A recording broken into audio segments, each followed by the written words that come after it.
So ఇప్పుడు మనం బయట రెస్టారెంట్కి వచ్చినప్పుడు మనకు హోమ్ ఫుడ్ అవైలబుల్ లేనప్పుడు హెల్తీగా ఎట్లా తినచ్చు. సో వాళ్ళు స్టార్టర్గా జిలేబీలు అవి ఇస్తారు, ఓకే. బట్ డైటింగ్ చేయని ఫ్రెండ్గా దిచ్చేయాలన్నమాట వాళ్ళని తినమనాలి.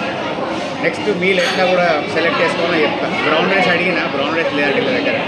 సో వైట్ రైస్ని లిమిటెడ్ పోర్షన్ కూడా ఎట్లా తినాలో చెప్తాను. కర్డ్ వచ్చింది, కొద్దిగా పులిహోర, పప్పు, కొద్దిగా సొరకాయ కర్రీ, ఇది సమ్ బెండకాయ, ఆలు, రసం, చట్నీ, ఒక స్వీట్. ఏం చేయాలి మనం, స్వీట్ కొంచెం క్యాలరీస్ ఎక్కువ ఉంటాయి కాబట్టి దీన్ని వేరే వాళ్ళకి ఇవ్వాలి. ఆ పూరీని దాన్ని మెల్లగా కాసేపు అవాయిడ్ చేయాలి. సో మనము పోర్షన్ కంట్రోల్ చేయాలి.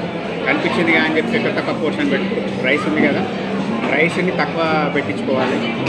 పప్పు మంచిది, ప్రోటీన్ ఉంటుంది కానీ క్యాలరీస్ ఎక్కువ ఉంటాయి. 150 నుంచి 200 క్యాలరీస్ ఉంటాయి.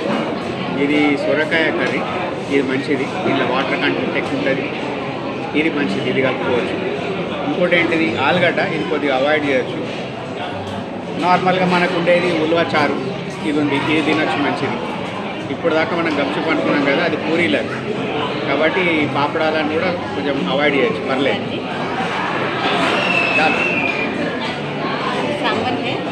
సాంబార్.